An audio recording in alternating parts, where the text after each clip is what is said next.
All right, welcome everyone. Welcome. Appreciate you all coming in and watching and learning about how kingdom economics works so that way it can benefit your life. Before we get started, let's go into prayer. Father, we come before you in the mighty name of Yeshua HaMashiach, as you are great and greatly to be praised. Come into your gates with thanksgiving and into your courts with praise.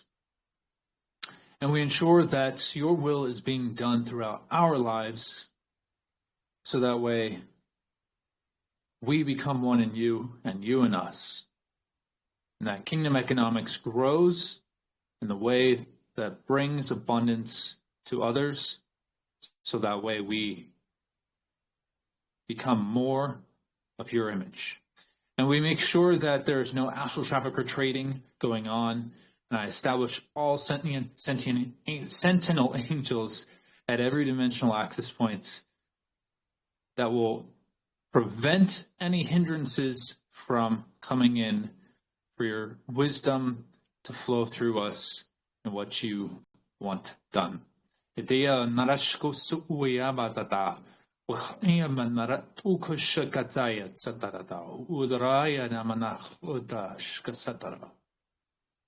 Pray this on your mighty name, Yeshua HaMashiach, Eleftav. All right, so let's go ahead and get started, as we are going to cover economic trends. Now, when it comes to economic trends, this is just going to be reviewing everything we went over in the month. As a disclaimer, I am not a lawyer and attorney. I'm not a tax accountant, and I'm not a financial advisor. I do not sell any financial products. If you have any questions regarding those areas, contact your professionals. They'll take care of that for you. And kingdom economics, those of you tuning in for the first time, is about wealth built on biblical principles and spiritual alignment with one's identity in Yeshua. And for those of you on YouTube, you'll be able to watch these anytime that you want. Joining in, you'll be able to get all the recorded calls, because I do not post every single call on YouTube. Every single call is recorded, left in the private Telegram group. I send the link up every 3 hours, so that way everybody is able to join. After that, your free call, it's $9.99 a month. However, let's go ahead, get right into this. So, first week we went over shadow banking and the terminology when it comes to economics. Then the second week we went over business acquisition, which is the application of how things are working. Then in the third week, which is last week, we went over business logistics, which are the trends of how economics moves. Now, the reason why I had to break it down into 3 different weeks, which is roughly 3 hours, is for the reason you need to know what investment and economic terminology is. So that way you know what is really going on in the application of these big mergers, these big acquisitions, and then how it affects everybody with not just what is being said and what is being done, but as well as how things within like the supply chain, retail consumerism, investor fear and greed really attributes to the cycle that moves things. Because the whole point of the cycles is to build everybody up to crash and do that cycle over and over and over again. That is the whole reason for the system that we live in. Now, that's not the system God designed.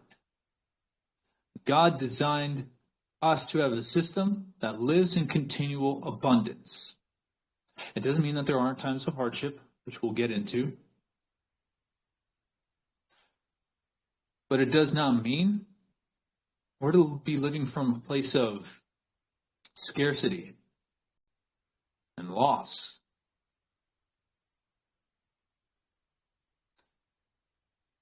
Though, to review for the last 3 weeks, when it comes to the terminology, we talked about things like interest rates, margin calls, recessions, repo market, carry trade, securitization, shadow banking. Why? Because those specific terms, I could talk about more terms than just those, but those are more specific because that's what actually moves things at the highest levels. You're going to have interest rates which determine how much investors are going to invest into, as much as how much people are going to spend into. And so the interest rates then also determine a recession, or a depression, or a crash, or a peak market. But you also have what's called the repo market. The repo market actually determines these. Why? The repo market is the oil to the entire engine. It lubricates everything to make sure it keeps flowing. If it gets stopped up, the entire world gets stopped up. But the reason why it gets stopped up is because it's debt that's traded around in this market. And so because the Federal Reserve uses Federal Reserve notes, and we use Federal Reserve notes, and the Federal Reserve is the central bank of the entire world of all central banks, when they put their notes into the market, into the repo market, things flow, more spending. When they take their notes out of the market, people don't spend as much. Businesses don't hire. Investors aren't going into speculative investments. But in order for them to actually move things, and why they would then get investors on board, as well as your retail investors, like your average John and Jane Doe, is because there's what's called securitization. Securitization is the process of creating something into a security. A security meaning like a stock, a bond, an exchange traded fund, ETF. Now, the carry trade is when you have a higher interest rate country and a lower interest rate country. And you have investor go to lower interest rate country and borrow to invest into higher interest rate country. So what happens though, margin call comes when you have higher interest rate country lessen. They're like, hey, no, you got to put in your capital because your profit's diluting now, or what assets or collateral, whatever. When you have low interest rate countries start to increase their rates, profit is really starting to dilute at this point. They're not able to pocket as much. But then what happens is when you have low interest rate country come up and you have high interest rate country go down all the way, now it's negative capital. So because when you have debt, you're paying the interest most of the time, and you have the principal. Well, you signed to borrow. Those are the two things.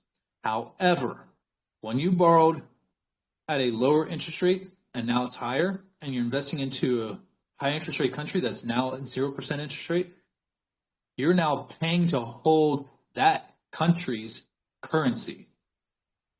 So you're paying for three things at this point, which is now a negative. I mean, it's a negative to take debt anyway. But it is negative to the investor at this point. They can't hold it anymore. It's now a cost instead of an investment. So this is why you have 2007, 2008 happen, because U.S. was at 5.5%, 5.25%, went down to 0%, while you had the Bank of Japan go up to 2.5%, 2 to 2.5%. because they were doing what's called the yen carry trade. They borrowed and flip-flopped on them.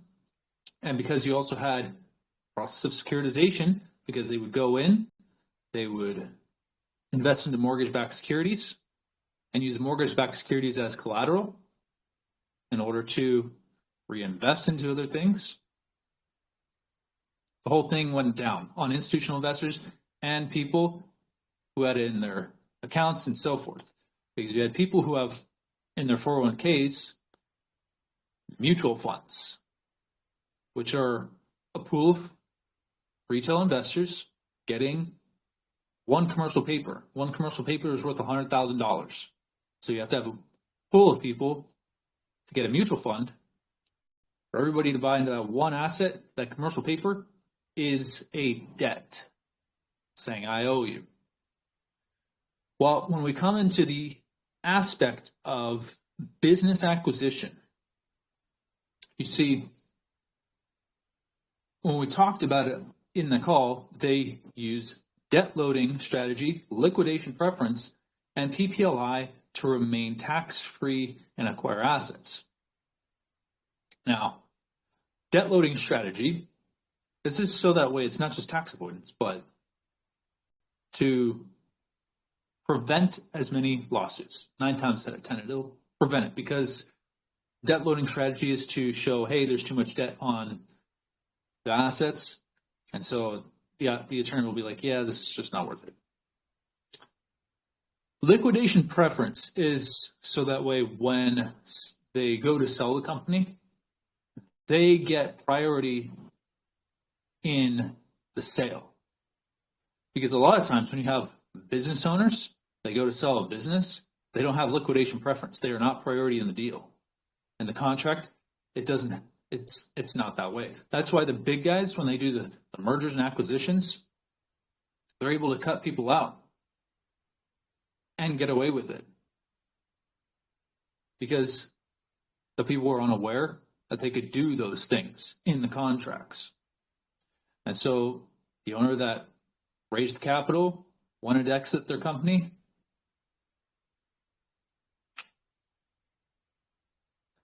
came out with nothing most times because of liquidation preference. The other one, PPLI, is called private placement life insurance. It's a type of policy. It is like the elite version of a VUL, variable universal life. It's another type of insurance policy. VUL is like an IUL. The difference, though, is that IUL is connected more to stocks and equity, where you have a VUL that's connected more to like businesses, assets, and real estate. So the VUL, like I said, the PPLI is the elite version of the VUL, because the PPLI, you need at least 1 to 10 million capital ready to invest in the first 5 years. So it's not for everybody. It's for those that do have that, excuse me, that do have that capital available. Now, that's why you can do the VUL, but when it comes to these types of acquisitions, that's why they're doing the PPLI, and they do it offshore. Why? They do it in tax-free havens. Now, when it comes to asset protection, they're going to be set up in another country, another jurisdiction for that purpose, but not for the purpose of taxes. Purpose of taxes, they're going to be in a different country, different jurisdiction to take care of that part. So that's why they have the PPLI, borrow against that, so that way they can load up their companies with debt for tax avoidance purposes, so that way they can avoid lawsuits, and so that way what they're able to do, since they're profiting the entire time, they don't have to use a PPLI, but sometimes they do. They do this in order to strategize their play during cycles. So when it is peak market and they've been unloading the debt, so that way they make the company look very profitable, is to then sell it. And they take that investment and do that over again. Well, this is when we come into the business logistics like the supply chain, retail consumerism, investor fear and greed.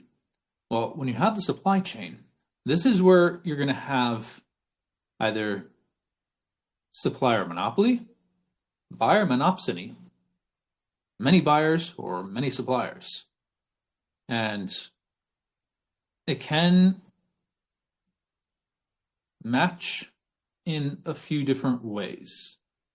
You can't have all four of those things happen, but you'll have two of the four work with each other in one way or another.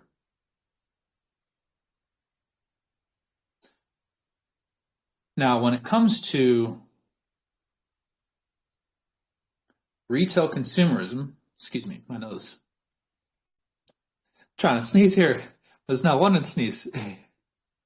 When it comes to retail consumerism within the supply chain, it's with the supply chain, you have the customer say, hey, I want this product.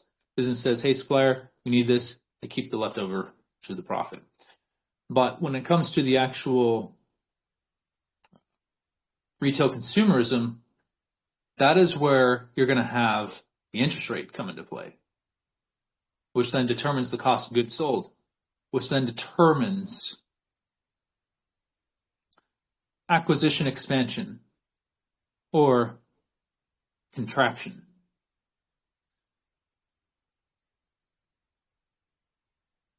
When we go into the investor fear and greed, because the retail consumerism, there's not as much buying when it comes to recession as there is inflation. The investor fear and greed is going to look at what is a safe asset. And so one of the things that they will do is go to like U.S. treasuries, gold and silver, anything that has a relatively guaranteed return will have a lower yield, meaning lower profit, but will still continue to pay out. And this is on the fear side of things. The greed side of things is going into speculative investments.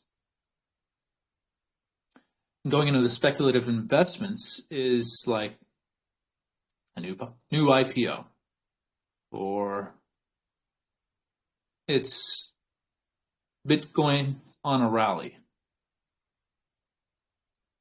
Maybe it's, I don't know, Oracle company has a new contract, say with the military. That's more speculative.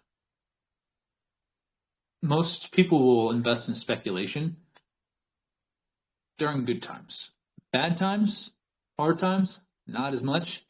And so when it's the recessionary periods here and the depressionary periods, the people that have to take the brunt, or usually do take the brunt, I should say, they don't have to. They usually take it because of being uninformed,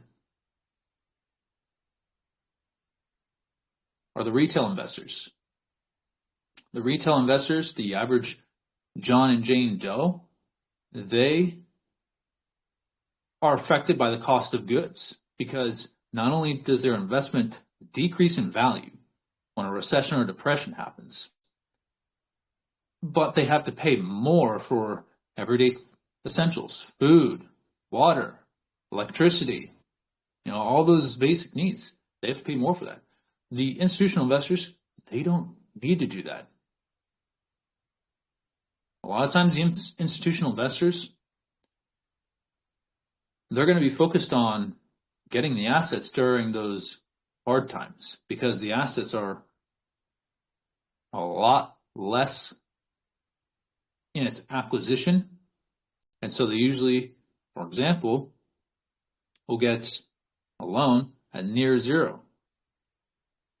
Or there's another term, what's called free money rate. Free money rate is when you have a bank or a lender provide the same interest rate as what the Federal Reserve provides.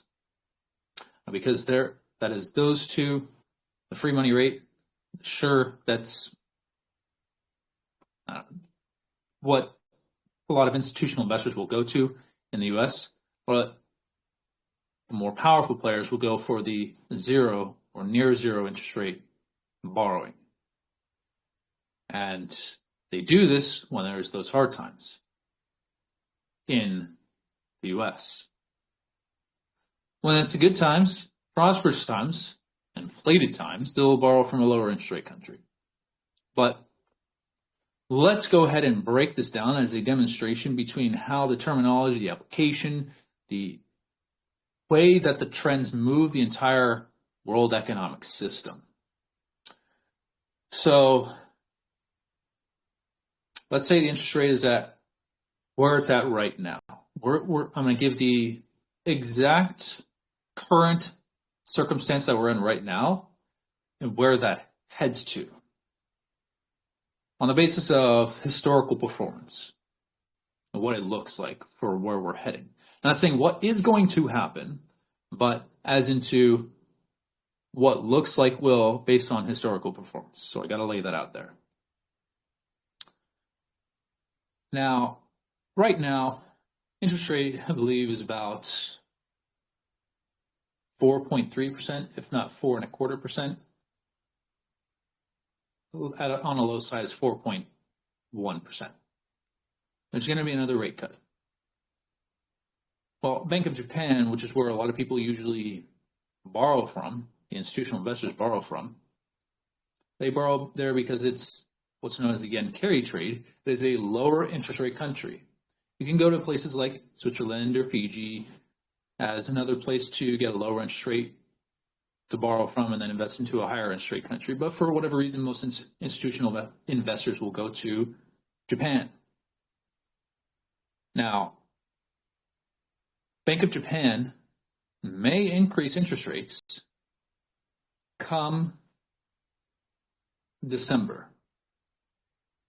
If they do, that's going to start causing a lot more margin calls for the institutional investors. But right now, what the institutional investors are doing is they're going after U.S. Treasuries instead of something that's a little more speculative, that has, or not as much speculative, but even though it has a higher yield, more profit as a security, they want something that's a little more guaranteed. So they're going to go after U.S. Treasuries, like T-bonds, 20 or 30-year T-bonds, which is called Treasury bond, and pays out in 20 or a 30-year. And so they're going to take that and use it as collateral. Now, what I need to emphasize here is because wealthy people never, ever use their own capital. I'll repeat that a second time. Wealthy people never use their own capital. Wealthy people never use their own capital. They never, ever use their own investments. What they do instead is they use other people's investments. They use other people's capital. It's a lot better that they use someone else's investments and assets instead of capital. Why? Because capital is going to take a little bit longer instead of using someone's assets. Assets are already ready to go. You're not putting capital into it. So what they're doing right now is they're taking U.S. Treasuries, they're using someone else's capital to get U.S. Treasuries, and they're using the U.S. Treasuries as collateral to reinvest into another part of the primary market. There's primary and there's secondary. Primary market is where institutional investors trade before the retail investor trades, like on the NASDAQ, S&P 500, Global Index, Dow Jones, etc. And so you have, right now, hedge funds in the Cayman Islands hold a majority of U.S. Treasuries worldwide. It was not like that pre-2007. It was Japan and China. Now it's Cayman Islands hedge funds. So they're using the U.S. Treasuries as collateral to invest into other assets that have higher yield. Well,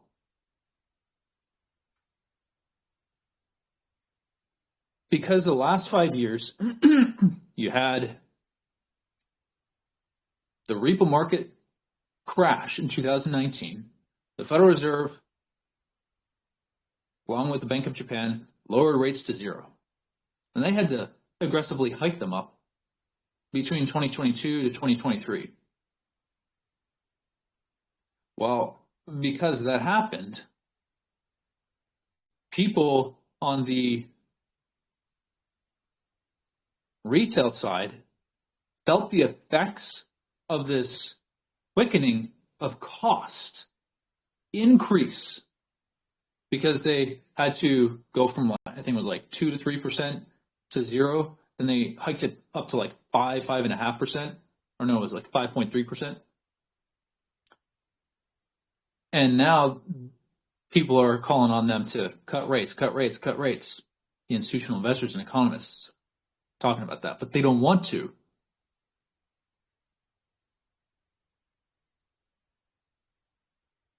Because people are going to get more and more angry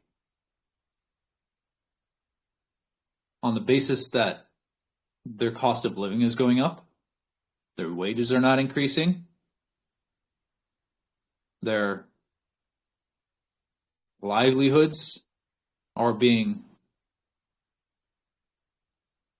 eliminated little by little, not just by the, again, cost, but because of inflation to deflation cycles, now on a lever that's going like this.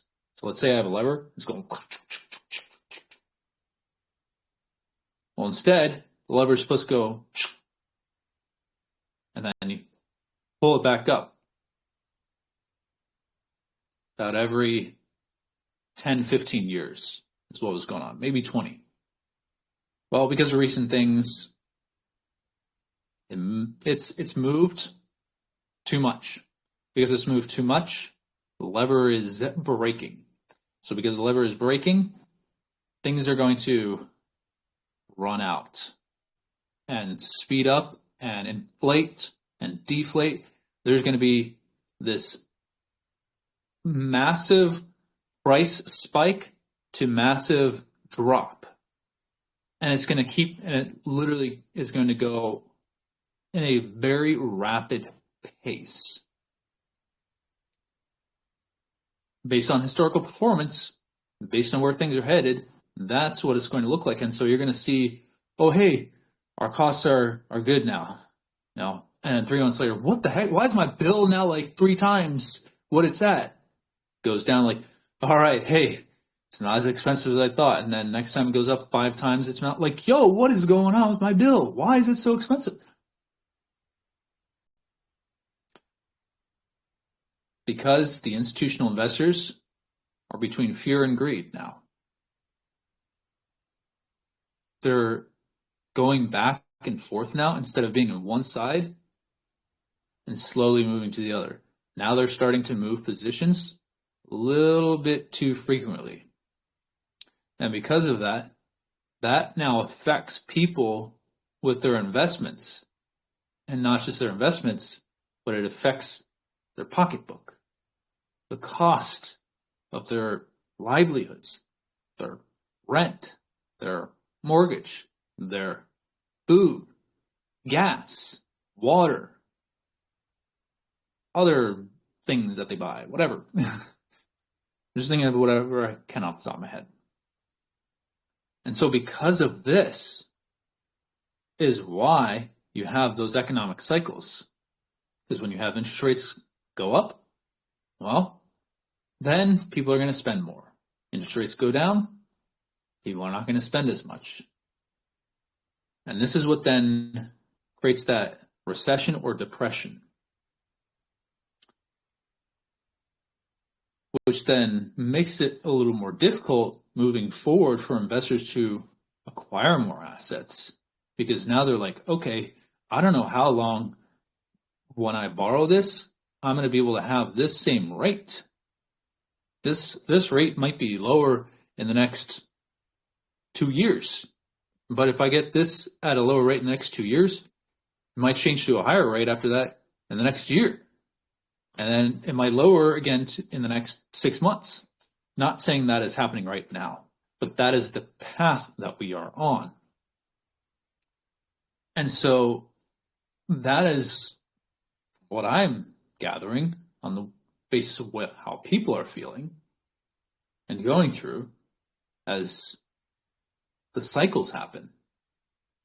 And so when it comes to the way that economic systems have worked for centuries, for many millennia, is on the basis of what's called Thayer's law and Gresham's law. It means that bad money drives out good money. Good money drives out bad money. And this concept goes back and forth, back and forth, back and forth. That is how economic trends work. When you have the bad money come in, you have this cycle that we're in continuously happen, where it's crash to inflate, crash to inflate. During the bad money, the good money that comes back in, it does not have that crash to inflate, crash to inflate. It stays abundant until leaders take on the bad money and the bad systems and bad beliefs, and then build upon that, gets right back into that again. So, hopefully, this has broken down more simplistically what things look like for an economic trend or economic trends on the basis of the terminology, the acquisitions, the logistics, and how the trends there are having application with the terminology. God, though, has some wisdom. What he has shared is not something I would be able to write. I mean, I could, but it would take me a lot longer. This is what he says. My land is sufficient for all the nations to live in abundance. The resources attributed by each nation is to enhance the reality that unifies each one to my will and the will of the body. In times of plenty, gather 80% of your harvest, for this will sustain you in your everyday affairs. You shall divide a portion that is to your liking in trading with one another. The other 20% I shall use to prosper you, but how it will be used must contain worship and blessing in the name of my Son, so that you too will become lenders of the nations. This 20% is an inheritance to your children's children, and what is right in my eyes, which they will apply as you do. In times of difficulty, you need not fear and hoard, for I am Yahweh Yireh, the God who provides. My people do not live in times of Joseph, where you build up during the years of plenty and use it for the times of hardship. You must speak blessings, you must believe, and that which you ask for will be given unto you. The times of difficulty are not for lack of resources. It is to refine your hearts. Just as I have said that if you believe to move a mountain, your faith is as strong as a mustard seed. For those who live in times of plenty, you will experience times of hardship very soon. Those of you experiencing times of hardship will experience times of plenty also soon. The end is not now, but it shall come to pass as you, my people, must become one in me, as a body is one in and of itself. The enemy is wanting to bring about a crisis, one the likes the nations have not seen yet. It will not destroy you all. In fact, it will strengthen you. You will rise above their schemes, and their plans will fail as you come into my courtroom and administer judgment through my righteous ways. Do not be quick to act, but discern that which is in front of you, for when you do, you will know how to discern moving by my spirit. The world will have peace because of my people, But this will not be the end. It will be a time of rejoicing, a time of healing, a time of growth, and a time of establishing my people's foundation in their hearts. This too will come to pass, because I am leading you all out of the system, so the enemy does not have control like they have. Hold on for just a little longer, my dear children, for I am always within you. While you experience, I experience. Strength and honor is yours, shame and weakness is the enemy's. This, everyone, is exactly how God wants us to be. He wants us to live abundantly. He does not want us to live in lack. He does not want us to live in fear. He wants to have a relationship with us and continually have our hearts become more like His. That way, we become like Him in His image. We are created in His image from conception, but we are not perfected until Yeshua's coming. And we are working towards that point. From there, that's why what I have is Scripture.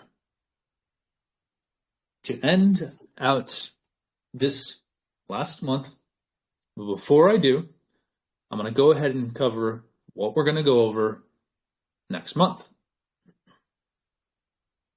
Now, what I had to share with you all was the foundation before going into how to be successful in all the other areas. The first 3 months, we're establishing that. First one was stewardship basics. Second one was vision. This one is economic trends. Knowing how to steward is absolutely crucial. Then you need to see where you're going. But you then also need to see how the system moves. When you see how the system moves, you will not be afraid, because you know how to move. That's why for the month of November, we're going to be talking about building royalties. That's right, building royalties. First week is going to be books, music, art, and games. Y'all on YouTube will be able to get that one as well. However, those of you still just watching on YouTube, you will not be able to see week 2 or week 3. Week 2, for all you members, is going to be on land, minerals, water, gems, metals. Third week is going to be franchisors, investment deals, property royalties. This here, everyone, is going to be how you receive tax-free income, which is by royalties. It takes work first to collect the royalties. It's not say that there's going to be no work, because there's always going to be work involved. But it's a matter of, what do you love to do, and what do you currently have to be able to have a royalty, or have royalties, which is the passive income. That is technically a true definition of passive income, is having royalties. So, being that that is going to be next month, we are going to go ahead and finish out with Scripture. Handy dandy little Bible. Not a little Bible. I do have a little one, but this is not the little one. I declare in the name of Yeshua, Scripture. Genesis chapter 41, verses 33 through 36. Now therefore, let Pharaoh select a discerning and wise man, and set him over the land of Egypt. Let Pharaoh do this, and let him appoint officers over the land, to collect 1/5 of the produce of the land of Egypt in the 7 plentiful years. and let them gather all the food of those good years that are coming, and store up grain under the authority of Pharaoh, and let them keep good food in the cities. Then that food shall be as a reserve for the land for the 7 years of famine, which shall be in the land of Egypt, that the land may not perish during the famine. Proverbs chapter 22, verse 26.